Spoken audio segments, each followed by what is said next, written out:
that, and boom. Alright, ready to go.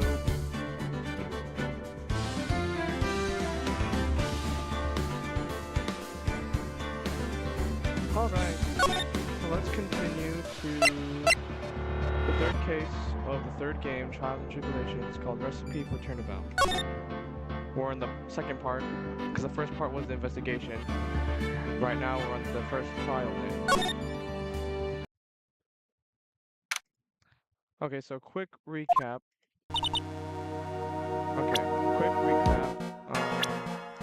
This is the defendant, Maggie Bird, who was the same person in the beginning of the second game. She was a cop, but now she's a waitress at a restaurant called Très Bien. Was found guilty of murder thanks to the phony episode. She already was put to trial like December. Right now it's January, but she was found guilty because there was a phony Phoenix Wright. This was the guy that got murdered. This is a regular at the restaurant Très Bien. This is Chef Armstrong, the owner. He's French.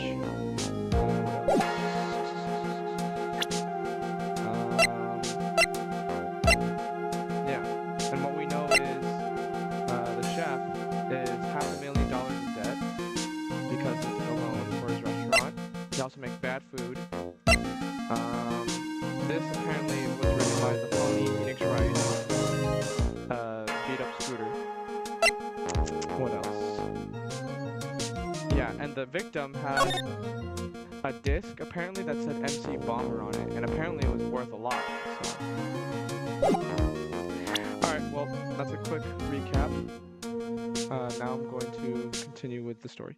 Oh, I see. I guess I should have expected this. Nobody saw the other guy, huh? But he was there when I took the coffee over, sir. Scout's honor. Maggie! This is Gumshoe. Detective Gumshoe! Are you alright? How are you feeling? As if you need to ask either question, sir. Don't let him get you down, Maggie. And don't forget to eat well, okay? Roger. And you? Yes?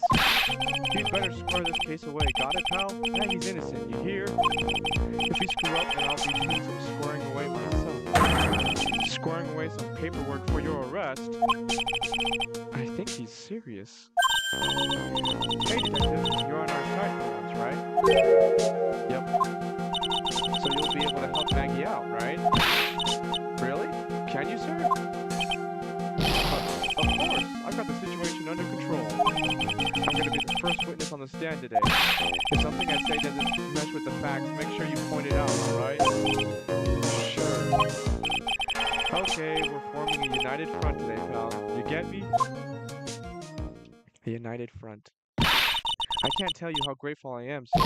I've always admired you so much, detective. I know I can count on you. Looks like it should all go pretty smoothly today, huh? I could only wish. Ouch. Yeah, so earlier today when I was cooking noodles, some of the boiling water accidentally splashed out of the pot and got on my foot. It still kind of has, it's left like a scorched mark on my foot, which sucks.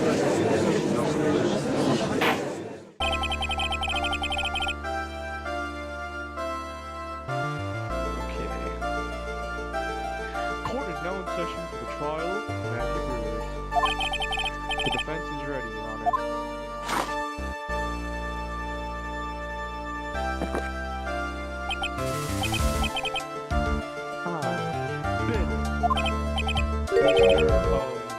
Mr. Wright. Yes, Your Honor? Oh, what's wrong? Nothing, it's just whenever I read you in the previous trial, your response was a little, intimidating. Is this a new part? The music a bit loud. Can we lower the music a bit? Okay. Is that better? I lowered the music a bit. Let me know if it's, still too loud. You can't hear me? Hello? Hello? Hello? Hello? Hold on, let me turn it down in game. Oh, it's already all the way to the lowest, but let me just do it here.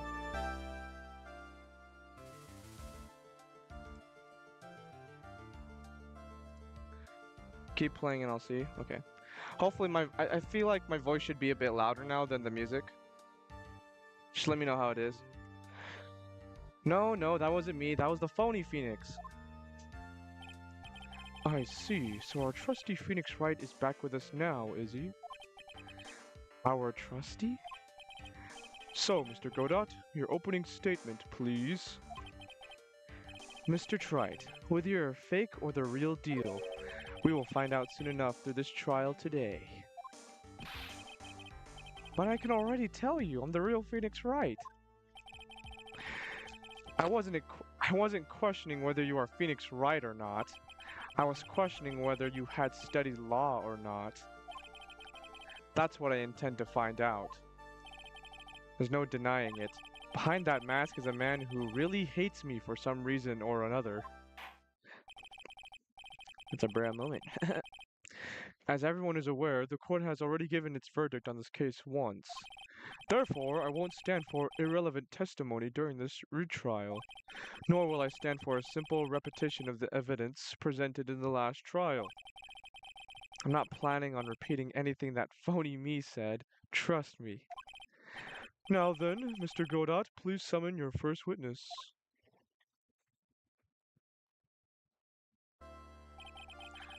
Let's start with the formalities, shall we? Name and occupation. Witness, state your name for this court. Huh? Oh, sorry, sir. The name's Police Department Detective. Occupation, Dick Gumshoe. Other way around, Detective. Huh? Oh, sorry. Anyway, I'm the officer in the charge of this case since yesterday, sir. Since yesterday? Yeah, the guy who was on the initial investigation is tied up with another case now. I hope Gumshoe's really got everything under control, for everyone's sake. I see. So, Detective Gumshoe, would you outline for the court the basic facts of the case? Yes, sir. The victim's name was Glenn Elk. He was a professional programmer. He was on the payroll of Blue Screens, Inc., a local company. This is the victim's autopsy report. The court accepts this into evidence. And here are the floor plans of the restaurant. When the incident took place, the victim was sitting right here. The poisoned coffee was brought over to him by the waitress. The waitress being the accused? Yeah. I'm gonna turn it down just a bit.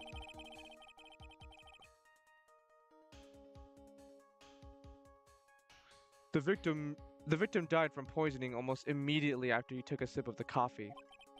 At the time of the incident, there were 2 other people in the restaurant. Mr. John Armstrong, the owner and chef, and a regular by the name of Mr. Victor Kudo. His nose is like a tomato. It still seems to be a very straightforward case to me. Should I be in floor plans? I'm gonna see how I sound really quick, because I could watch myself. I'm gonna see how I sound really quick, because I could watch myself. Okay. It's not too bad. I'm gonna raise the volume up a bit, and that should be good. Come, detective, take up this hammer, and nail the defendant's coffin shut with your own 2 hands. Now then, Detective Gumshoe, let's have your testimony. Yes, sir.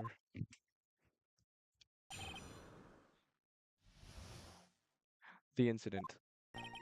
When the incident took place, the victim was alone at his table, sir. We understand that the guy, Glenn Elk, was listening to the radio at the time. Also, when is it when, like, a word is, like, the same way if it's reversed. Because his name is the same thing if it's reversed. See, it's Glenelg, and then Glen Elg. I forgot what that's called, but it's like the same thing with like race car or like, um, one other word, like mom, you know? Anyways, traces of poison were found in his coffee cup. And what we found was potassium cyanide. That stuff really packs a punch. And, it looks like Miss Bird might have had, well, some kind of motive. Bruh. Hmm. Using the dark aromatic depths of coffee to conceal the poison. Classy lady. The facts of this case seem to be ironclad. Mr. Wright, I would ask you to begin your cross-examination, but... Yes? Please no intimidation tricks this time around. Is that understood? I already told you that wasn't me! They still think that the phony him was him, for real. Okay, when the incident took place, the victim was alone at his table. We understand that the guy, Glenelg, was listening to the radio at the time. Traces of poison were found in his coffee cup, and what was found was potassium cyanide. Some kind of motive. Let's question this. Hold it. Some kind of a motive? Yeah, but if you ask me, it's been blown away out of proportion. You know what my golden rule is, detective. Check out a bad cup of coffee. You can always get another. Huh? I don't get it. I'm saying we can always get another witness on the stand if we have to chuck you out. Gulp. So stick to the facts, detective. Now then, what was Miss Bird's motive? Come on, Gumshoe. They said she wanted to steal a lottery ticket. I knew it. That's what we heard yesterday, too. My voice is good? Alright, nice. That's good, that's good. I knew it. That's what we heard yesterday, too. It disappeared from the scene of the crime. And it wasn't just any lottery ticket. It was a winning ticket for $500,000. Mr. Armstrong knew about the ticket too, didn't he? But he stole the wrong one. Then is it possible Maggie stole the winning one? What should I do? Should I press on this point a little harder or not? I feel like we have to press harder. I don't know. Wait a minute. The mere fact that the lottery ticket disappeared in no way implicates my client. Ha! I have here in my hand the very ticket in question. That's the $500,000 lottery ticket? One of the female police officers found it when she was conducting a search of the defendant. What? Order! Order! Ha! She's quite a lucky bird, our little waitress. You will submit that ticket as evidence to the court, immediately. I'd better keep an eye on that ticket, the way the judge's voice is quivering. Bro, he's gonna take it. This ticket was presented to the court in the previous trial, too. But it feels heavier now, somehow. $500,000, you say? It's just a scrap of paper. What matters is where it was found, Your Honor. And that's on Maggie's person, unfortunately. You really think there are any contradictions in this testimony? To be honest, I don't know. But Gumshoe told us out in the lobby. He said we'd be forming a united front, right? How will we win the case if he doesn't throw us a line? I don't have a whole lot of options right now. The best I can do is gather the facts together, I guess. Which means we basically have to press each statement. Listening to radio at the time. What was he listening to? I don't even know. He was listening to his radio, you say? Yeah, he had a portable radio in his chest pocket. Maggie told us that too, didn't she? Something about how one of them had some sort of earpiece. What should I do? Should I press on this point a little harder or not? Yes. And what was it that the victim was listening to on the radio, Detective Gumshoe? Huh? How should I know? Thanks a lot. We're now one step closer to the middle of nowhere. This isn't going very well, is it?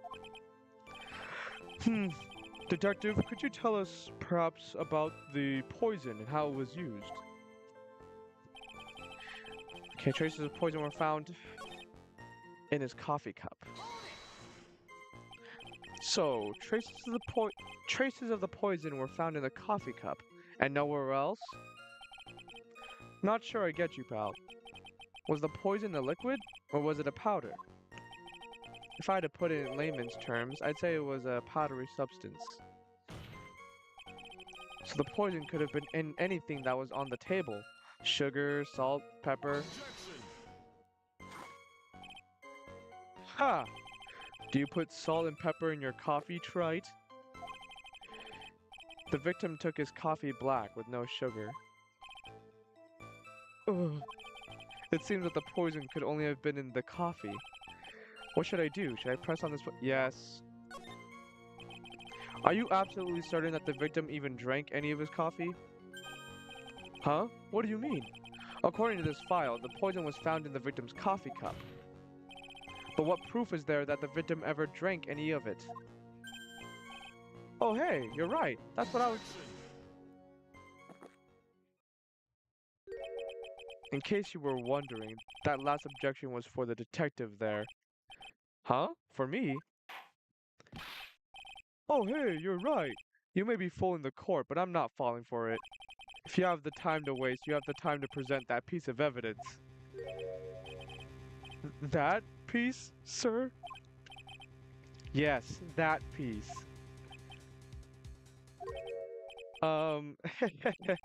What piece was it again?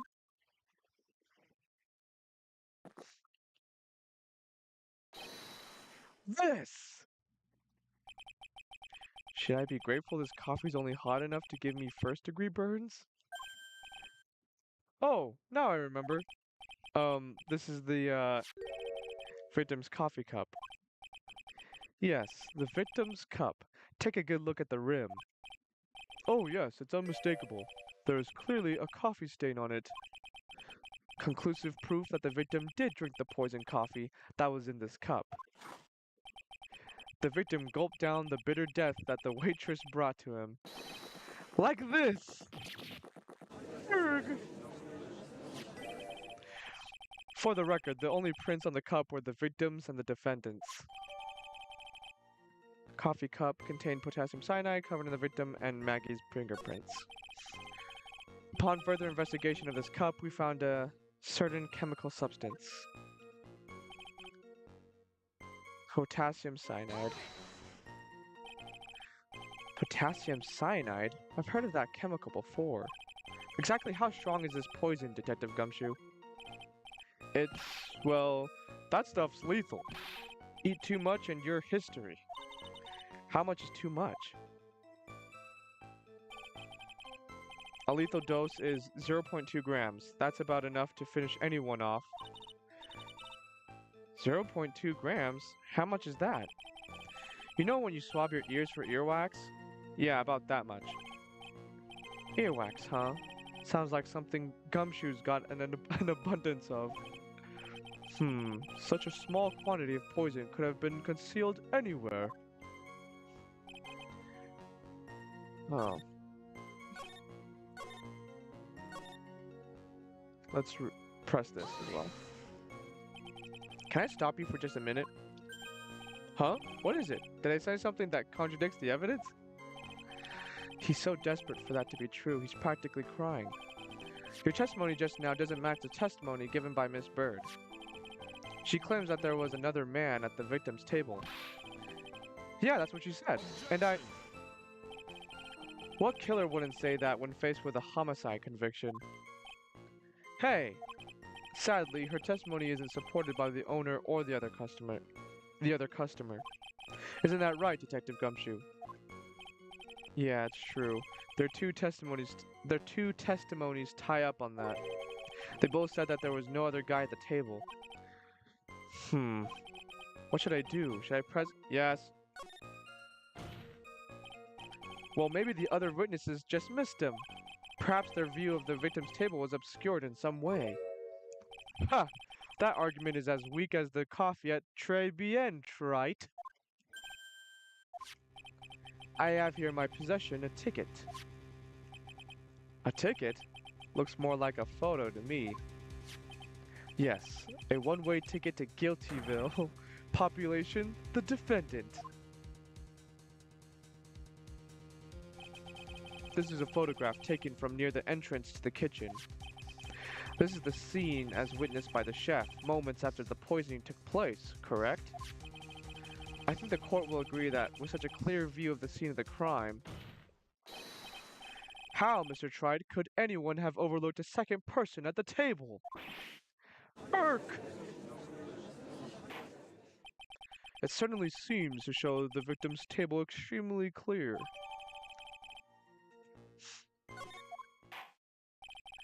That's enough. The facts of this case seem overwhelmingly clear to me. The defendant had ample opportunity to commit the crime of which she is charged. Furthermore, it seems beyond reasonable doubt that she did indeed commit this crime. I like an old man who knows the score. There is also the matter of the $500,000 lottery ticket. That alone provides a very credible motive. I mean, for that sum of money, even I might be tempted to bend the rules. Bruh. I don't mind an old man who is weak to the siren call of money. What? Not good, Nick. The evidence against Maggie is starting to pile up fast. Yeah, that's because the court has ruled guilty once already. I'd say it's about time to wrap this repeat perform.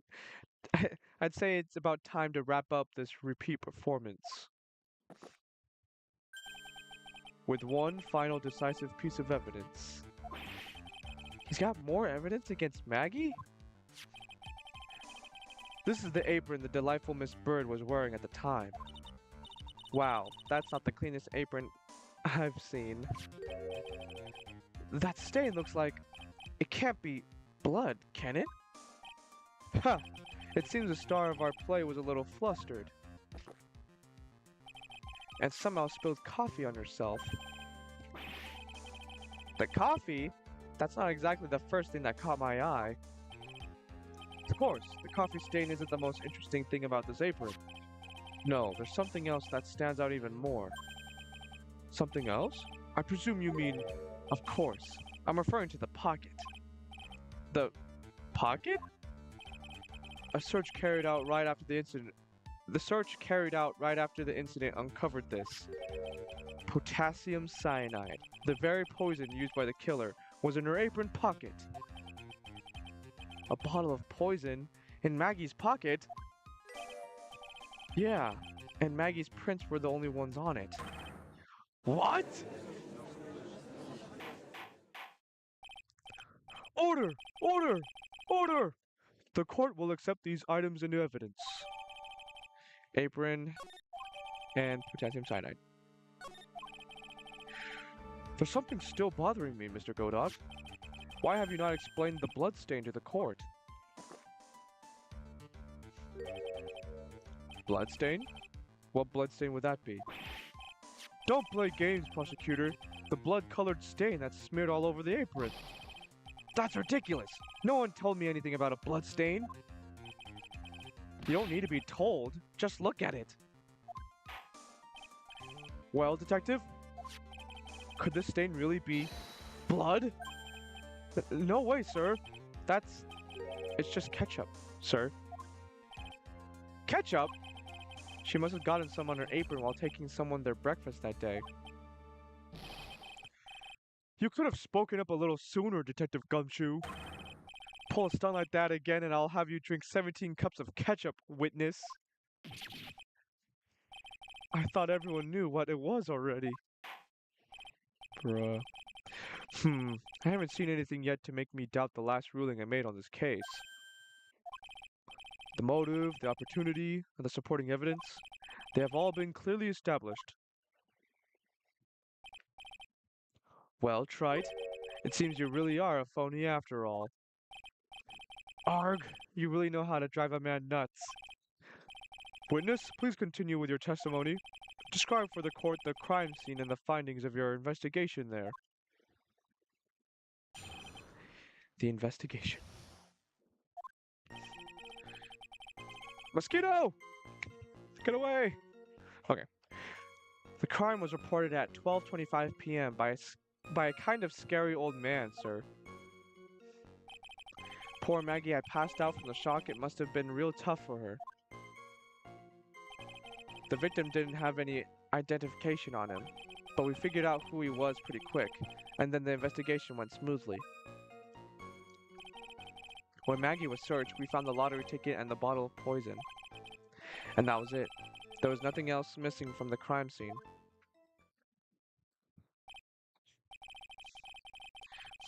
You identified the victim and secured your prime suspect. Very good. Last chance to convince the court you're a real lawyer, Wright. Don't count on any more cross-examinations after this one, so let the fun begin.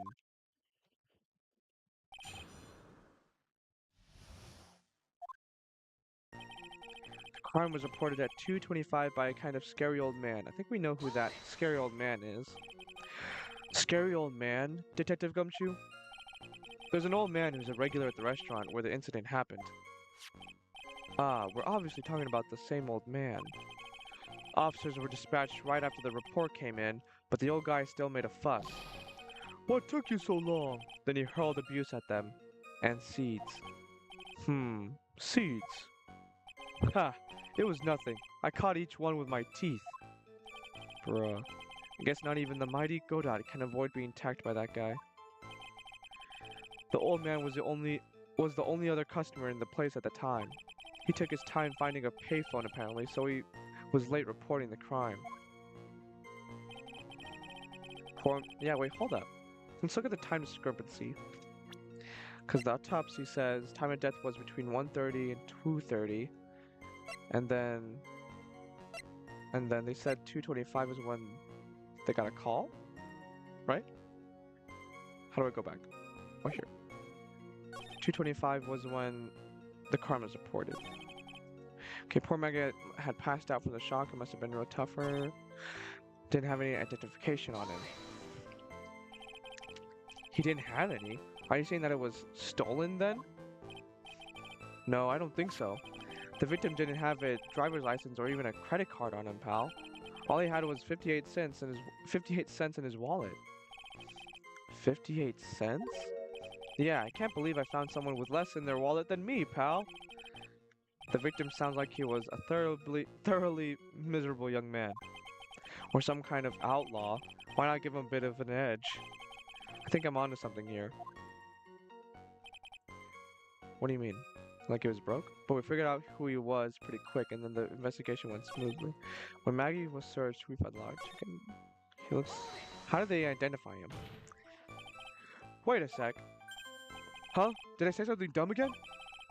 Let me paraphrase what you just testified to this court. The victim didn't have any form of ID on him. That's basically what you said, yes? Yeah, basically. In that case, how were you able to identify the victim so quickly?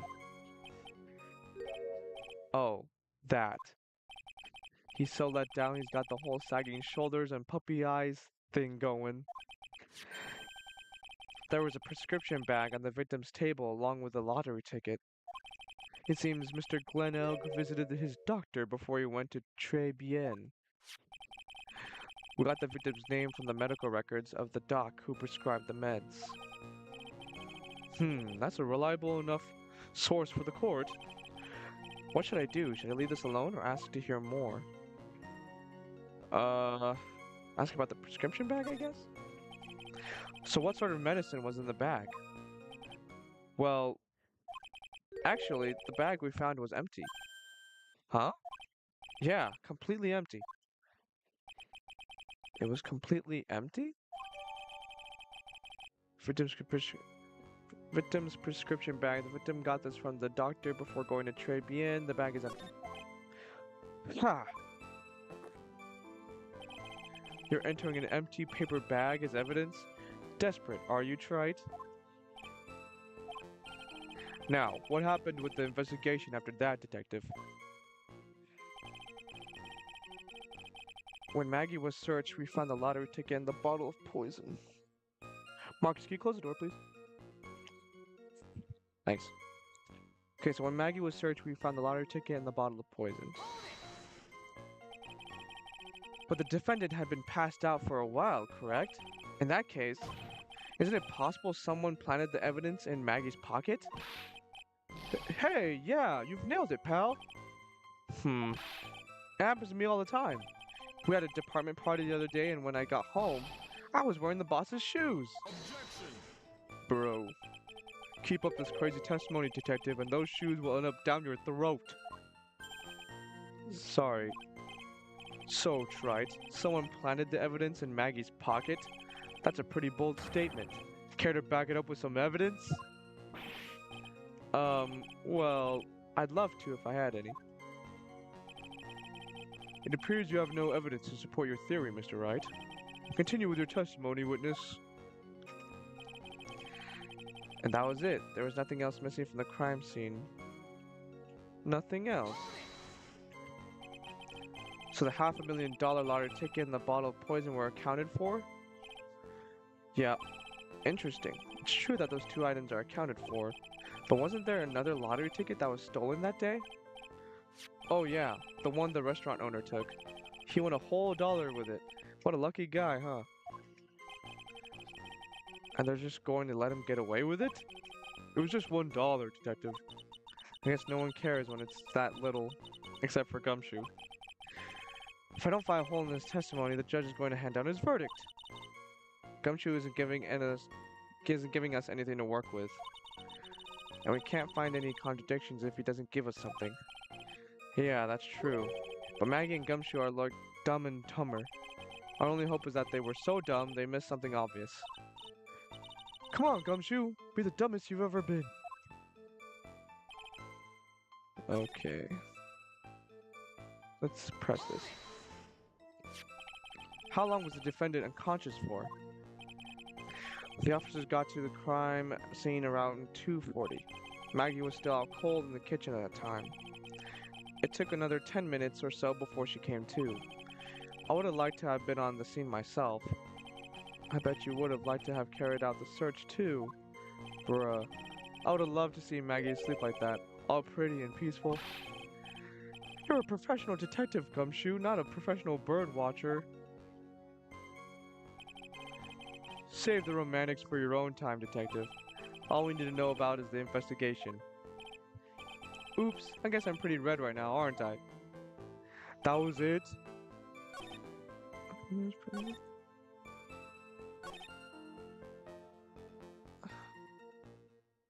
Was there anything missing from the crime scene?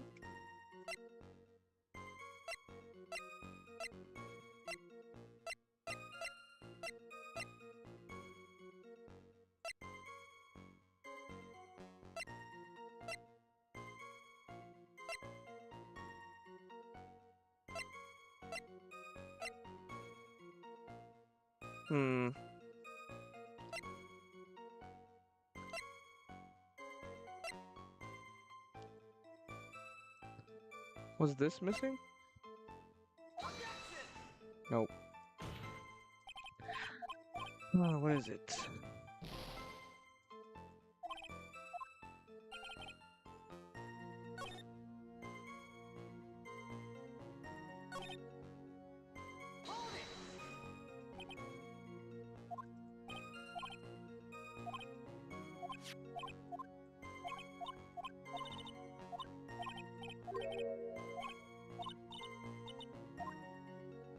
Something obvious.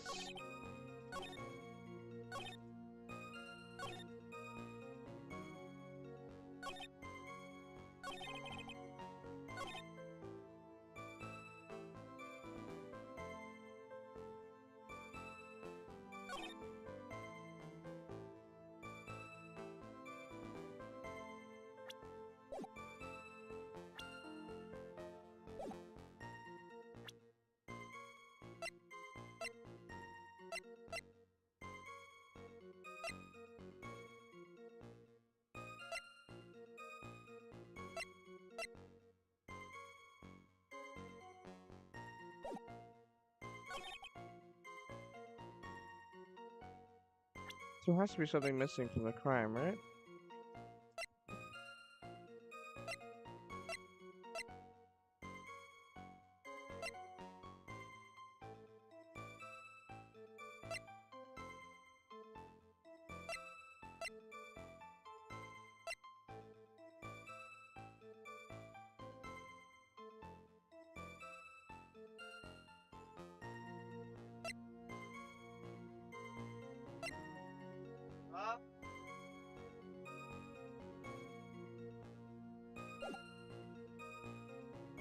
What is it?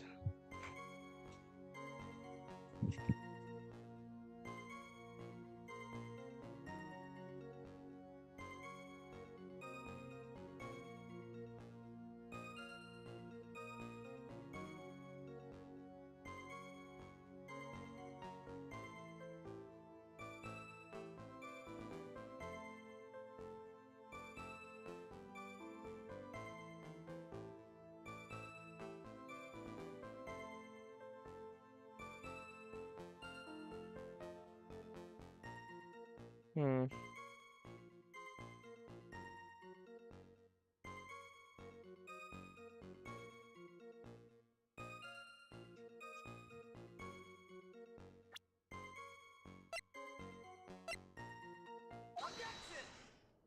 Bro. Detective Gumshoe, I think I should point something out to you. There is just one small contradiction in your testimony. Oh ho! Finally! I'm getting all anxious just waiting, so hurry up, will you? You testified that nothing else was missing from the crime scene. However, the prescription bag you mentioned was empty. Did the officers recover the medicine from the scene of the crime later? No, they didn't. The victim was given a prescription right before going to Trey Bien. Where then did the medicine disappear to? You are too cool, pal. Indeed. Due consideration wasn't given to the victim's prescription in the previous trial. Witness, why do you always overlook such vital pieces of evidence? I guess that's the most careless thing I've done so far, huh? The victim was killed by poison, and the victim's medicine mysteriously disappeared. The victim's own prescription could have been the lethal poison itself.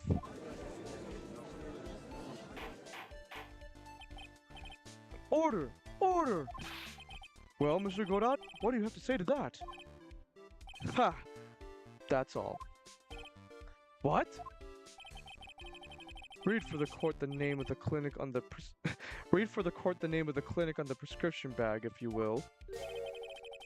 What's the clinic's name got to do with anything? New Ear Otolaryngological Clinic? Just what kind of illness was the victim suffering from, Mr. Godot? Hardly any illness, Your Honor. More like a bitter war wound, you could say. A war wound? The day before the incident, Mr. Elg found himself in a fight. He took a blow to the side of the head and ruptured his eardrum. He ruptured his eardrum? Then what on earth was the prescription he was given? It was a cream that was to be applied topically inside his ear canal, not to be ingested. What? It's mentioned in the autopsy report if you read the fine print. They found traces of the medication in the victim's left ear. Yes, here it is, in very, very fine print. It seems Mr. L correctly applied some of his medication while he was at Trey Bien. Therefore, it would be absurd to believe that he would have eaten his medication. Erg. It seems that this medication is irrelevant to the case after all. No. Nick! If you don't think of something quick, it'll all be over. She's right. But I can't get away with any old weak objection. What should I do? I guess we push. Only moments ago, Mr. Godot made the following statement. It seems Mr. L correctly applied some of his medication while he was at Trey Bien. If that's the case, then why was the medication not found at the scene of the crime? but the medication in question was for topical use inside the ear canal. That doesn't change the fact that it could not be found at the crime scene. However insignificant it may seem, it's a lawyer's duty to preserve the truth. You know as well as I do that the medication is irrelevant. It hardly seems likely that a prescription drug could contain potassium cyanide. It hardly seems likely that the coffee the waitress served would contain it either. But it did. The possibility is undeniable. Arg. That's enough. Mr. Godot, is the detective the only witness the prosecution wishes to call? Mr. Godot?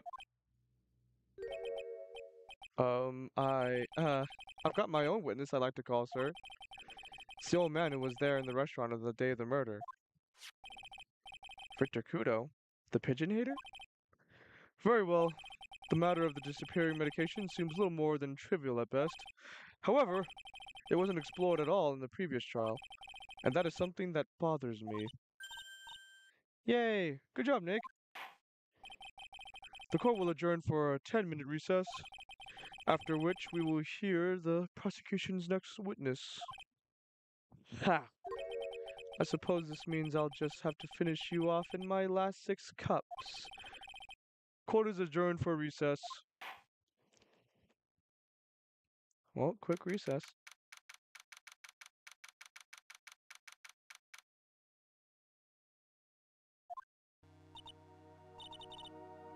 Phew!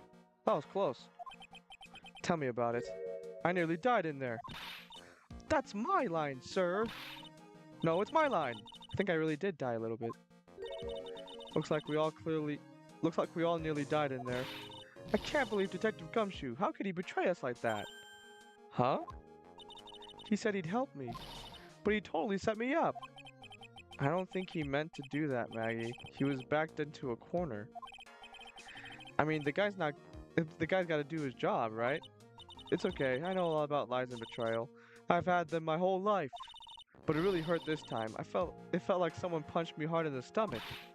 I hate that guy. I don't ever want to see him again. Poor Gumshoe. So the next witness is going to be that old guy from the park, right? Yeah, Mr. Kudo. Lover of waitress outfits and projectile seeds.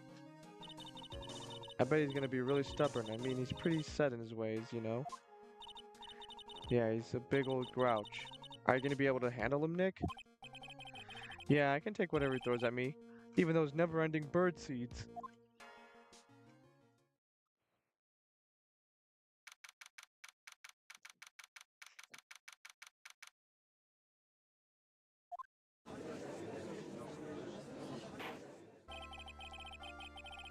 Court will now reconvene for the trial of Maggie Bird.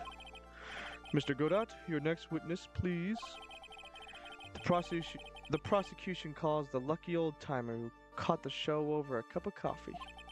Will the witness please take the stand? Look at this dude.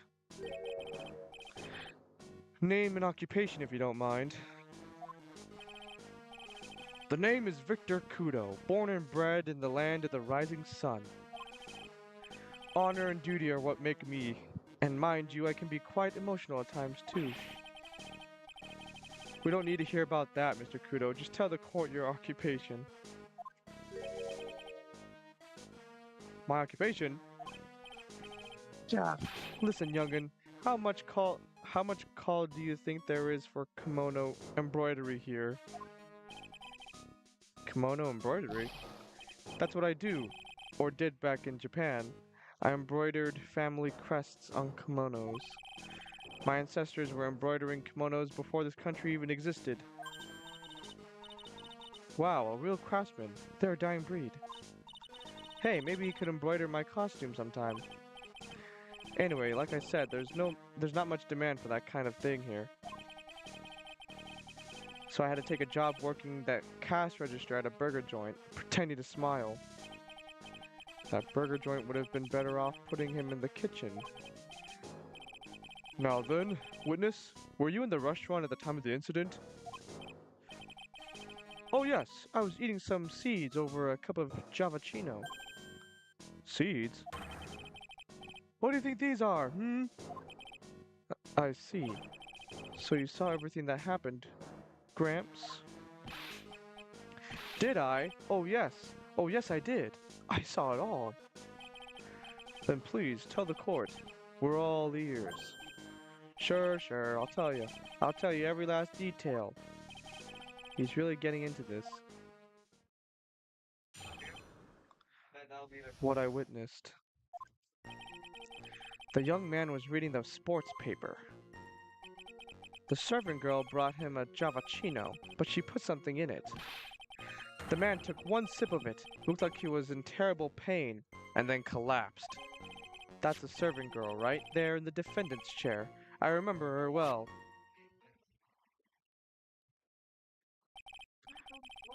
Mr. Kudo, she's not a serving girl. Please refer to her as a waitress. Gah! You're as bad as the rest of them. All these newfangled words. What's wrong with the old-fashioned ones, hmm? Newfangled? All this talk of radios and glasses, it's wireless and spectacles, I tell you. Excuse me? Listen to me, everyone. Don't forget the old values. Don't let the good old days slip away. Well, I think it's time to begin the cross-examination, Mr. Wright. Yes, Your Honor.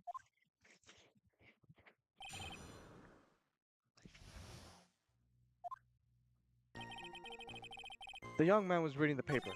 The servant girl brought him a javachino, but she put something in it. The man took one sip of it, looked like he was in terrible pain, and then collapsed. That's the servant girl right there in the different. Let's press this. He took just one sip? You youngins, you waste everything. Those javachinos cost $8. In the good old days, we would have drank every last drop, eaten the cup, and then died. Congratulations, you have earned the title of baddiest man to grace a courtroom. So it was an immediate death? Well, with potassium cyanide, I suppose that is possible. Oh yes, he slumped over without so much as a twitch. I felt the javachino I just drank turn sour in my stomach. Oh yes, I know that feeling. And the waitress? I presume she is...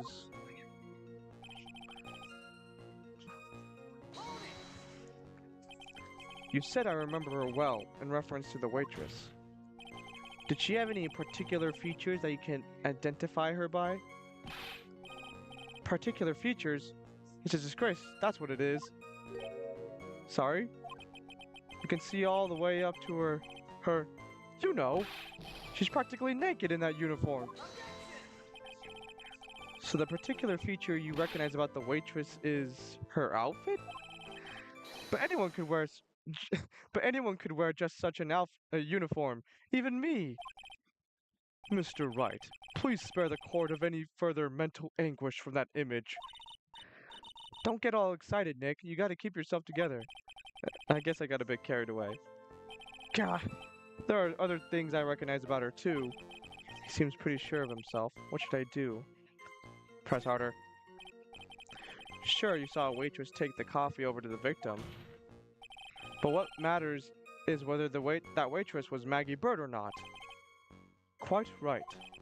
Mr. Kudo, these other features that you recognize about the defendant, I would ask you to add them to your testimony. Sure, sure. There was a ribbon in her hair and her apron straps were loose. You do seem to remember several details about her appearance, but what about the most crucial detail of all? Her face.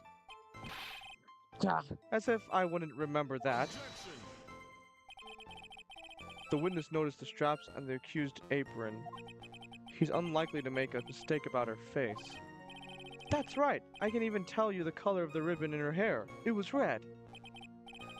So you see, there's nothing wrong with the witness's eyesight. There's no doubt he remembers the waitress pretty well. What should I do? I get the feeling there's something more to this somehow. Ask about the waitress's back or the straps? The identifying features you described are all things you would see from the back. So what? Is it possible that you never saw the waitress from the front at all? Ha! He's got you there, Gramps. People normally talk about facial features when they're asked to describe someone. But this witness's testimony is nothing but straps and ribbons. This is harassment! I tell you I'm not obsessed with the straps or ribbons. I'm just telling you what I saw. Mr. Kudo, the court requests that you add details about any identifying features. Features you observe from the front, that is, to your testimony. Sure, sure. This old man's testimony is getting longer and longer.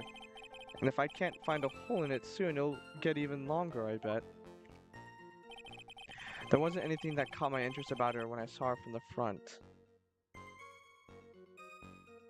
Uh,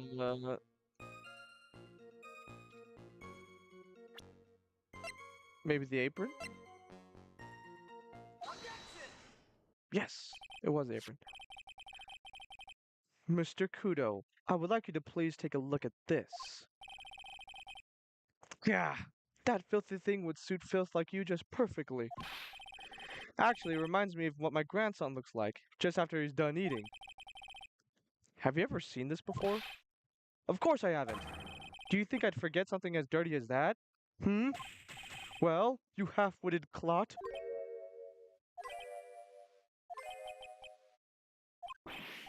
What? What is it? Ever since I said you half-witted clot, there's been an eerie silence in here. Mr. Kudo, this apron is the apron worn by the defendant on the day of the poisoning. Huh? And as you just said yourself, you wouldn't forget something like this, which means if you had really seen this apron before, er, yes, you know what I'm getting at. You couldn't have possibly seen the waitress from the front. Oops. Witness, you can't just oops your way out of this.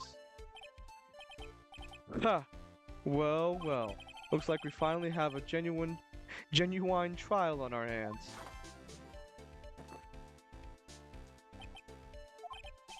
Listen, Wright, here are the facts. On the day of the incident, there was only one waitress in the restaurant.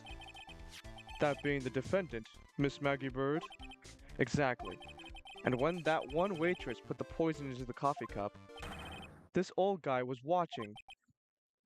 I hope you understand the gravity of this situation, Mr. Kudo. The fate of the defendant may rest on what you say you remember seeing. Just tell the court exactly what you saw, Gramps. You can rely on me, Captain. My noggin's in perfect working order.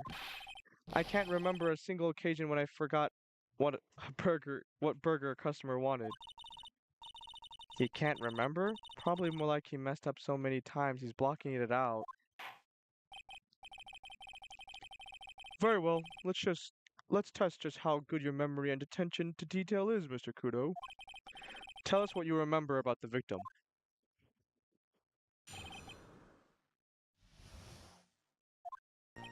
He was another of those pesky young types wearing a broken pair of spectacles. He had a newspaper in his right hand, and the noisy brat kept rustling its pages.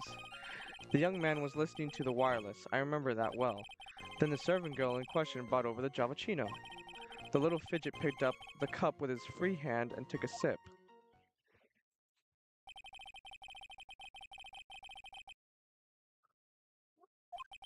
It seems to me that he remembers the victim in a great deal of detail.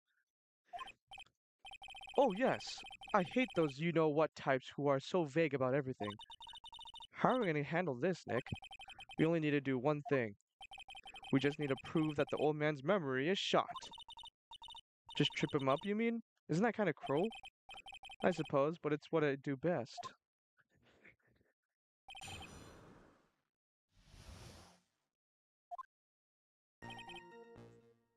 He was another of those pesky young types wearing a broken pair of spectacles. He had a newspaper in his right hand, and the noisy brat kept rustling its pages. The young man was listening to the wireless, I remember that well. Then the servant girl questioned brought over the little fidget, picked up the cup with his free hand and took a sip. Left? his free hand. Yes, which hand was that? Weren't you listening before? Cloth ears? I said he was rustling the newspaper with his right hand, didn't I? If his free hand wasn't his right hand, then which is his Ow! Ow! Ha! Perhaps the great Mr. Trite has three hands. Yeesh, I was only asking. No need to gang up on me and treat me like a freak. The whole point of this cross-examination is to establish just one thing. That this old guy's memory has more holes than a slice of Swiss. Guess we just need to find a contradiction in his testimony somewhere, huh? Anything will do, even the smallest detail. We just need one mistake and he's ours. Okay, so he had a newspaper in his right hand. So in his free hand, he was taking a sip of his coffee. But if we look at this cup, it's on the right side. So it would have to be his right hand. This is a contradiction. Mr. Kudo, do you remember what you were told at the start of this testimony? That this was a way of testing the credibility of your memory? I know. There's nothing wrong with my memory, I tell you. Nothing. If I got anything wrong, I'll eat these seeds and sing the pigeon song. Care to tell us where this is going, Trite? According to Mr. Kudo, the victim was holding the paper in his right hand, while drinking coffee with his free hand, which would make that his left. Gah, what is this, kindergarten? But I would like the court to please take a look at this. That's the cup the victim used, correct? Yes, and on the rim, you'll notice the mark left by the victim's lips. Yes, there is a stain left by the coffee. If you consider where that stain is, you clearly see that the victim was holding the cup in his right hand. But how? Well, Mr. Kudo, the court is waiting for your epic performance. You said you'd eat those seeds and sing the pigeon song. Arg!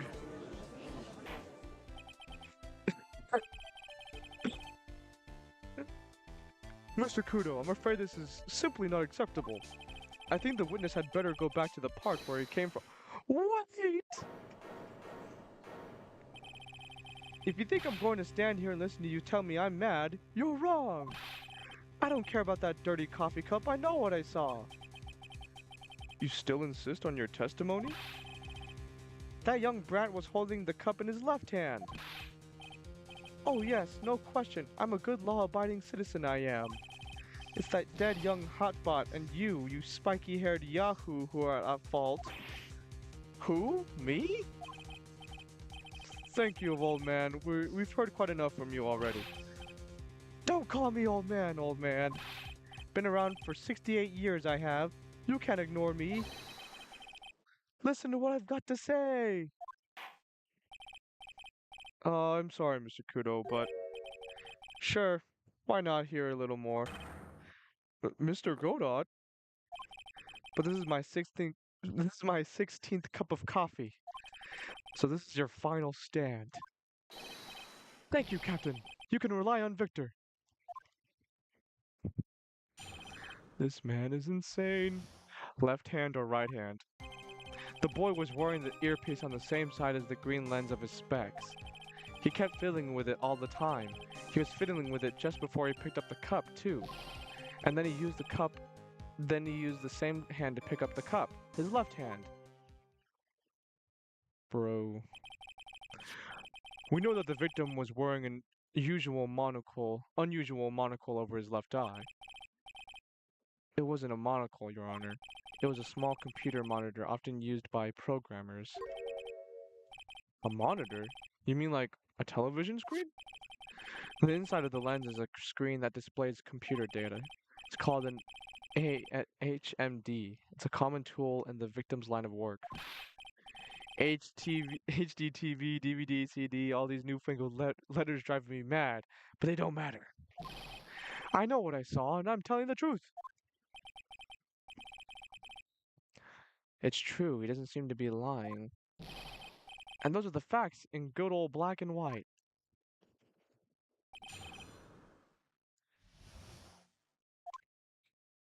Okay. The boy was wearing the earpiece on the same side as the green lens of his specs. He kept fiddling with it all the time. He was fiddling with it just before he picked up the cup too. And then he used the same hand to pick up the cup, his left hand.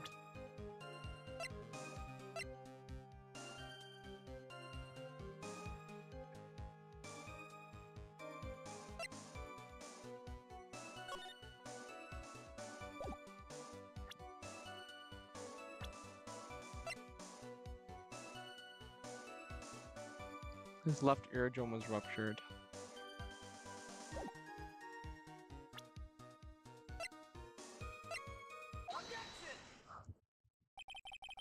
I'm not sure what the relevance of this is, but... Mr. Kudo, there is something very strange about your observations of the victim. What? You say he was wearing the earpiece on the same side as the HMD. No question, you can lock me up if I'm wrong. It was his left ear without a doubt. I can only see that side of his head from where I was sitting. I don't think so. What did you say?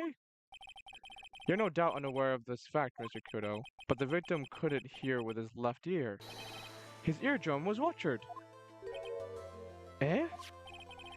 Traces of medication for his condition were found in his ear canal. That's right, it's impossible that the victim was wearing his earpiece in his left ear, because he couldn't even hear in that ear. Is that true, Captain? It is. Pigeon, pretty pigeon. He sang the pigeon song. That's a bruh moment. Order! Order! This witness's testimony is completely unreliable. He only saw the waitress from behind. And he claims the victim was wearing an earpiece when we know his eardrum was ruptured. Well, Mr. Godot? Arrgh! Shiver me timbers. A single drop of milk is all it takes to destroy the pure black magic in the cup. This old man is my drop of milk. Captain, are you calling me a drip? This is the victim's coffee cup in which the potassium cyanide was found. The mark on the rim clearly shows that the victim picked it up with his right hand. I'll never back down. I know I'm right. The lad drank his Javachino with his left hand.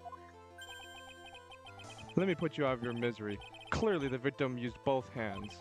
He took a sip with the cup held in his right hand and then switched to his left. That's what the old man saw. Impossible! The witness has already testified on numerous occasions that the victim died immediately just after taking one sip of the coffee. Which hand the victim used to pick up his cup is irrelevant, Your Honor. The facts still stand. With one hand or the other, Mr. Elk drank the poisoned coffee like this. Sadly, Mr. Godot, that doesn't wash. The point of this testimony was to establish whether the witness's memory is credible. And the results are clear. The testimony given by this witness is useless.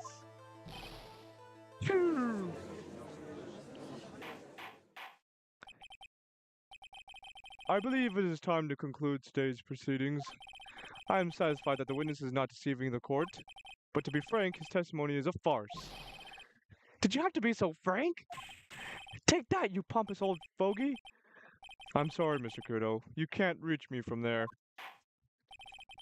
I'm ordering the defense and the prosecution to investigate this case further. That is all for now. This court is adjourned. Hold it! Wait! If we stop now, where does that leave me? Leave you, Mr. Kudo. Thanks to that blue-suited young upstart over there, I'm just a bumbling old man who can't even dot his T's or cross his I's now. How is your bad memory my fault? I'm sorry, Mr. Kudo, but there's nothing I could do. I've kept my mouth shut until now, but there's something else the court should know. What? There's more? To be perfectly honest, it might not be anything. But I want another chance. I want another crack at you, you young shark. Me? He's looking at me like I'm some sort of evil shogun. Well, everyone, what do you say to one final showdown? The final chapter in this eccentric old man's scrapbook. Sorry, Gramps. I've already had my 17th cup of coffee. What have you got to lose, Captain? I'll give you all the Javachino you want if you come to my... I'll give you all the Javachino if you want, if you come to my house after the trial. I may be 68 years old, but Victor Kudo is still a man. That's enough, witness. I believe it will be quicker for the court to just hear your testimony. You bet! Much, much quicker! I can't believe this is happening. Ha ha ha! You better get ready, youngster. I get the picture, just quit throwing seeds at me, would you?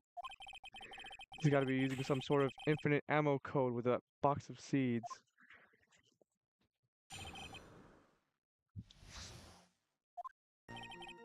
First of all, I want to stress that this might be nothing. I'm not too sure of myself. The young boy slumped over the table as soon as he took one sip of his Javachino. Well, the clumsy idiot upset the vase. He knocked it right over. It broke and the strip of cloth covering the table got completely soaked. Well, how about that? Turn things upside down, hmm?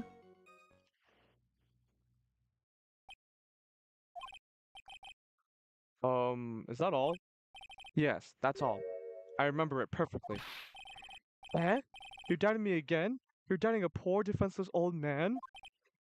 No, we're not doubting you, Mr. Kudo. Don't you get the feeling there's a question hanging on everyone's lips, Nick? Yeah. So what? Probably. That's all I can think of, and I have to cross-examine this guy. You're a bird brain. That's what. You're a bird brain. That's why. That's all you can. That's all. That's why. That's all you can think of. Very well, Mr. Wright. Your final cross-examination, please. You know, the writing in this game in the first trilogy are kind of like, what? But in the writing in the next trilogy a lot better. First of all, I want to stress that this might be nothing. I'm not too sure myself. The young boy slipped over the table as soon as he took one sip of his Javachino. He knocked it right over. It broke and the strip of cloth covering the table got completely soaked.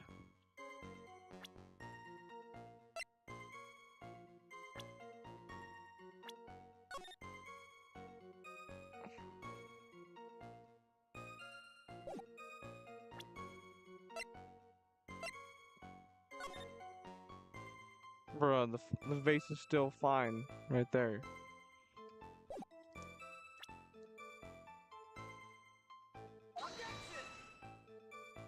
What?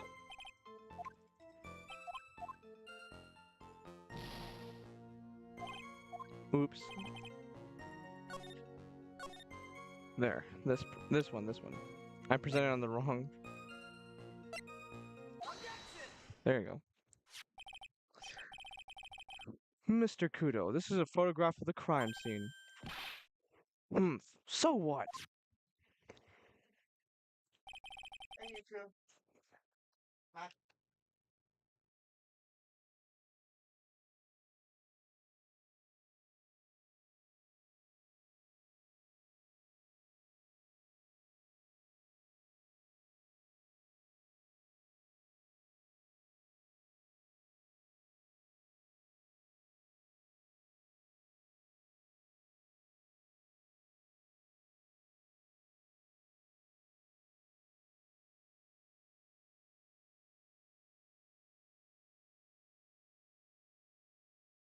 Hello. Okay. Look carefully at the table. The vase is there, intact. Huh? Lost your tongue, Granddad? No granddad of yours? Oh, enough. If you throw any more seeds in this courtroom, the cleaners will be here all night. Ah! What is it now? I just remembered something. Yes? Go on. The broken vase. It was on my table. What? Ah, well, you see, it startled me when that young lad collapsed, so I stood up. That must have been when it fell over. The vase on my table, I mean. The vase on your table? Yes, it was on my table. And that's how my groin came to be completely soaked. Bro. Oh my goodness. The courtroom is in shambles. Thank you, Mr. Kudo. You've certainly earned your kudos for today. I'd like to ask a question now. Have I been any use at all? Perhaps that's something you should reflect on yourself, Mr. Kudo. Arg! Wait a minute. If that's the case, there's more. I've got more to say. Oh yes, I remember something else. Bailiff, escort the witness out of the courtroom. Wait! Listen to me! Bro. Well, we seem to have been considerably sidetracked, and I am still not in any position to deliver a verdict.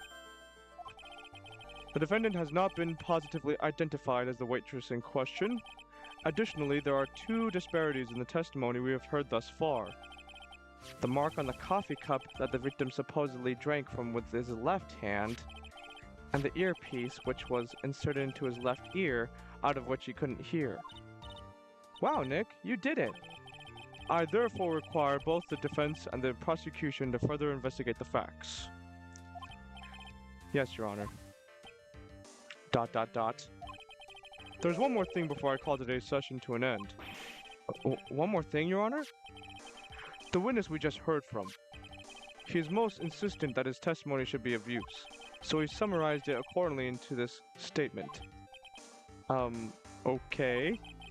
You may each have a copy of it if you wish. Whatever. Prosecution doesn't need props like that. Godot's really mad, huh? Yeah, I would be too. Very well. Here you are then, Mr. Wright.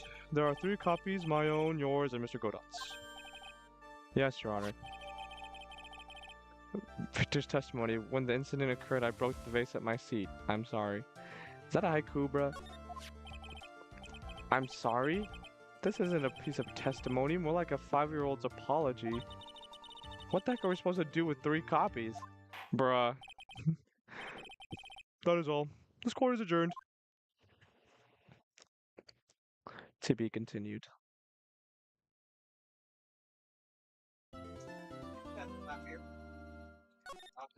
Alright, well, I'm gonna end it here today. But that was the whole trial, day 1. So the next time I stream, probably maybe Thursday, I'll try to do the investigation day and then finish it off the rest of the case at the trial. Alright. Thank you for watching, and I will now end the stream.